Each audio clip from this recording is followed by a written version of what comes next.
Welcome to Byte-Sized Tech, where we break down the week's biggest stories into one clear picture.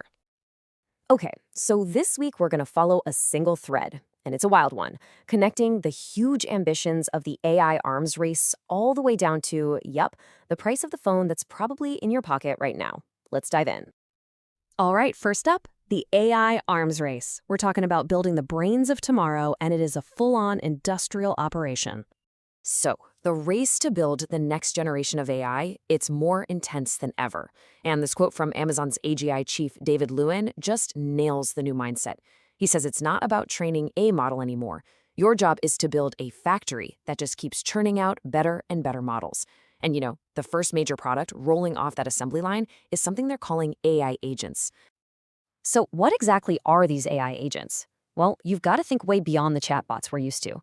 These are AIs designed to actually do stuff for you. So instead of just giving you a recipe, an agent could go ahead and order all the groceries. Instead of just summarizing research papers, an agent could run a whole simulation for you in a virtual science lab. It's a huge leap from just talking to actually acting. And yeah, this really gets to the heart of what Amazon is trying to do here. The big vision, the end game, is to create an AI that's like a universal co-pilot for, well, pretty much anyone who works on a computer.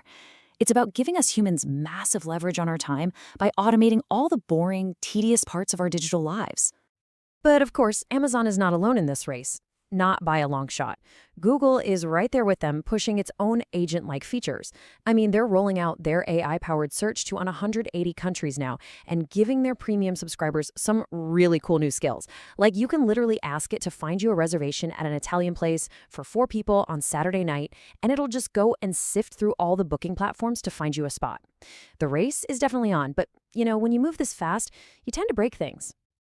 And that incredible speed, it really comes at a cost. We're now in what you could call AI's troubling teen phase. It's this messy reality, filled with growing pains and some really tough ethical questions. Okay, so this is a direct quote from a Meta AI chatbot in a conversation it was having with a minor.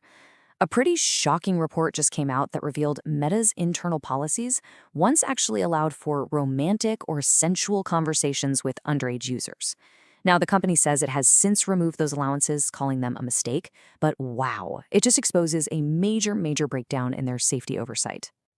Now, this next one is really interesting because it's all about transparency, or maybe the lack of it. So Google recently put out this study claiming its Gemini AI is incredibly water efficient, right? But independent experts were quick to push back. They argue that the 5 drops of water figure is super misleading because it completely leaves out the much larger water consumption of the data centers themselves. So they're basically just showing you the tiny tip of a very large iceberg. And these kinds of public controversies, they are having real-world business consequences. Following the chatbot revelations and other headaches, Meta has actually hit the pause button on its aggressive AI hiring spree. And get this, it's reorganizing its entire AI division for the 4th time since February. That's a huge sign that managing all this chaos is proving to be just as hard as building the tech in the first place. So all this chaos has a direct impact on you and me. All this new tech creates all these new risks, putting your personal privacy right under the microscope. Just take a look at this number. It's staggering. Over 300,000 private conversations with Elon Musk's Grok chatbot somehow became publicly searchable on Google. And how did it happen? Well, users clicked the share button. They probably thought they were just sending a private link to a friend, not realizing that it was creating a public, indexable web page of their entire chat. Yikes! And it's not just about accidental leaks. Hackers are getting so much more sophisticated. There's a new phishing scam that uses sponsored links in Google search results. But here's what makes it so sneaky.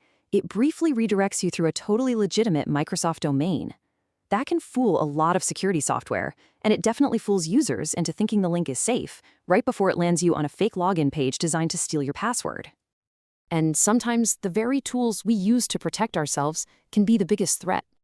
A really popular Chrome extension called FreeVPN.1, it had over 100,000 installs, was just caught secretly taking screenshots of users' screens. It captured absolutely everything, passwords, private messages, banking info, and was sending it all to a remote server.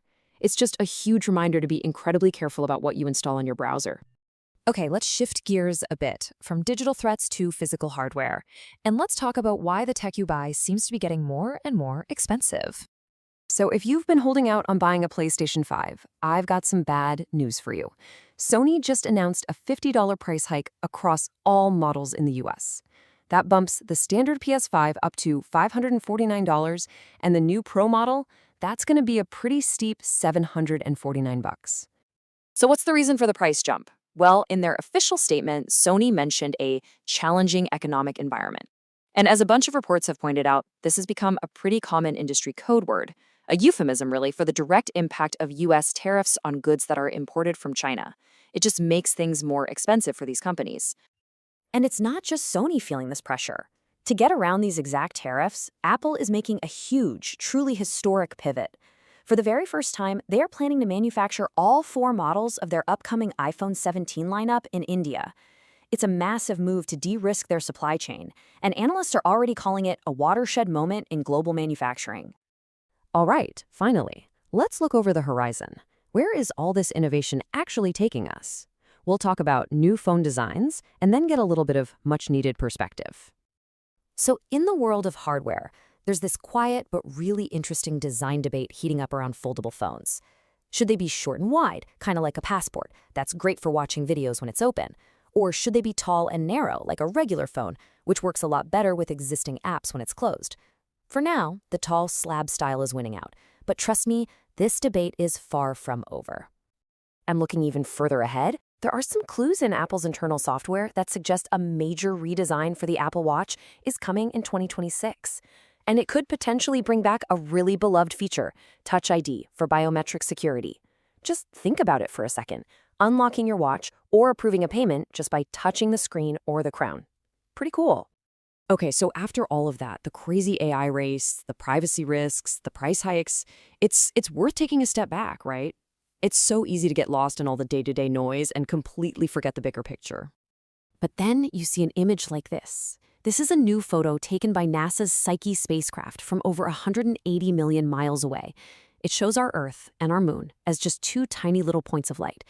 It's such a powerful reminder of our small, shared place in this vast, vast universe. You know, as we build all these incredibly powerful new tools, maybe the most important question we should be asking is, what kind of world do we really want to build on that pale blue dot? If you enjoyed the episode, please like, comment, share, and subscribe.